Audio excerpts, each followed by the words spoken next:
Good night student. आज से एक नई सीरीज हम लेकर आपके सामने आ रहे हैं। इसमें हम लोग रात को सोते समय गुड नाइट करेंगे।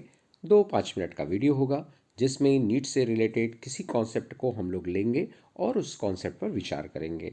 डेफिनेटली ये आपकी प्रोग्रेस को बूस्ट करने वाला है। तो आज का हमारा जो टॉपिक है वो है कैल्विन साइकिल। आप जानते हैं कैल्विन और उनके कोवर्कर्स ने इस साइकिल को डिस्कवर किया। This is the main cycle of photosynthesis. जितने भी प्लांट हैं, चाहे वो C3 प्लांट हो, C4 प्लांट हो, कैम प्लांट हो, सब में ये C3 साइकिल होती है। तो इसमें होता क्या है, सबसे पहले यहाँ पर एक एक्सेप्टर मॉलिक्यूल होता है and that acceptor molecule is termed as ribulose 1,5 bisphosphate. ये बहुत ही इंपॉर्टेंट मॉलिक्यूल है बच्चा, क्योंकि ये 5 कार्बन कंपाउंड होता है। क्वेश्चन सीधे पूछा जाता है कि राइबोलोज 1,5 बाइफॉस्फेट कितने कार्बन होता है। दूसरा, C3 साइकिल में जो एक्सेप्टर ऑफ CO2 होता है उसमें कितने कार्बन होते हैं, तो सिंपली उसमें कितने कार्बन आ गए, 5 कार्बन मॉलिक्यूल हो गए। ये एक्सेप्ट करता है CO2 को, और ये जो CO2 है ये आती है कहाँ से, एटमॉस्फेयर से आती है, और इस CO2 को फिक्स करता है कार्बोक्सिलेशन प्रोसेस का नाम है।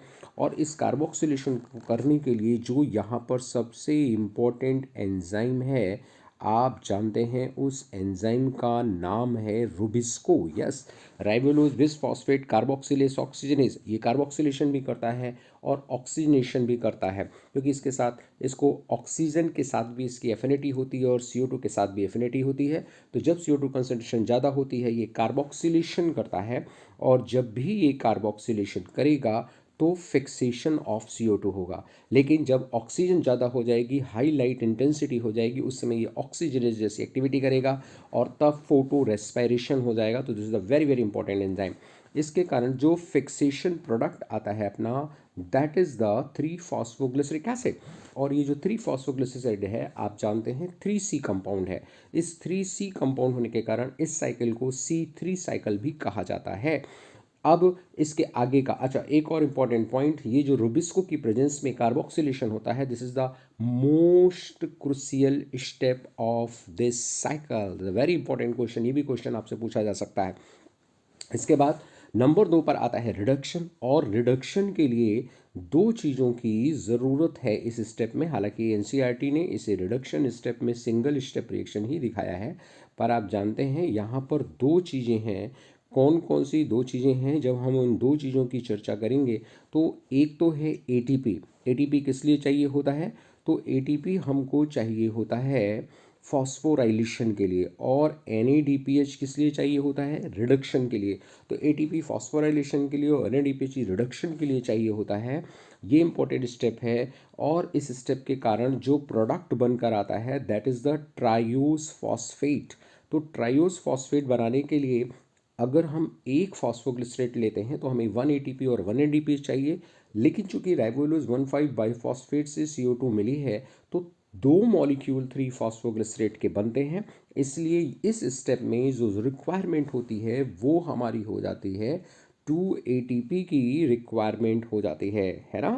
कितना हो जाता है बच्चा, तो यहाँ पर हमको चाहिए होता है 2 ATP मॉलिक्यूल चाहिए होता है, और 2 NADPH चाहिए होता है, और ट्राइयोस फॉस्फेट बन जाता है। और इसी ट्राइयोस फॉस्फेट से आगे चलकर फिर स्टार्च और सुक्रोज बन जाता है। आप जानते हैं सुक्रोज के रूप में ट्रांसपोर्टेशन होता है। फिर द वेरी इंपॉर्टेंट एक और स्टेप आता है, जैसे एक क्रूशियल मोस्ट क्रूशियल स्टेप हो गया। दूसरा जो इंपॉर्टेंट स्टेप है उसे क्रूशियल स्टेप कहते हैं, और इस क्रूशियल स्टेप का नाम है, इसको क्या कहते हैं बच्चा, इसको कहते हैं रीजनरेशन। और इस रीजनरेशन वाले स्टेप के लिए भी हमको ज़रूरत पड़ती है किस चीज़ की, तो इसके लिए भी ज़रूरत होती है एक ATP मॉलिक्यूल के। और रीजनरेशन क्यों ज़रूरी है, क्योंकि अगर रीजनरेशन नहीं होगा तो acceptor of CO2 molecule राइबोलोज 1,5 bisphosphate दोबारा नहीं बन पाएगा और ये साइकिल कंटिन्यू नहीं हो पाएगी। तो यहाँ एक बहुत खास इंपॉर्टेंट बात आ रही है। अगर 1 CO2 फिक्सेशन की हम लोग बात करें, कितने CO2 फिक्सेशन की, अगर हम लोग यहाँ पर बात करते हैं फॉर फिक्सेशन ऑफ 1 CO2, तो how many ATP molecules are required in C3 cycle, जल्दी से बताइए। तो यहाँ पर आपका आंसर हो जाएगा 3 ATP मॉलिक्यूल। और कितने NADPH2 मॉलिक्यूल चाहिए, तो आपका आंसर हो जाएगा 2 NADPH मॉलिक्यूल। ये वेरी वेरी इंपॉर्टेंट क्वेश्चन है, नीट में बहुत पूछा गया क्वेश्चन है। अब आप जानते हैं ग्लूकोज में 6 कार्बन होती है, तो 6 कार्बन के लिए कितने टर्न इस साइकिल के होने चाहिए? यस, बिल्कुल सही समझा आपने, 6 टर्न होने चाहिए।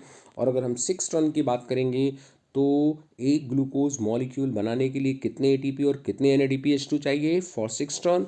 तो ये जो लिखा हुआ है इसे हमें मल्टीप्लाई कर देना पड़ेगा 6 से, और रिजल्टेंट हो जाएगा 18 ATP और 12 NADPH2 मॉलिक्यूल। तो ये था C3 cycle. This is a very very important cycle for NEET exam.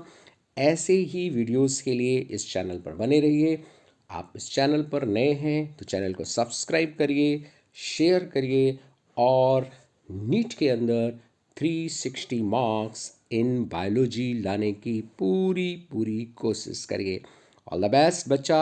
सो आप सभी को गुड नाइट।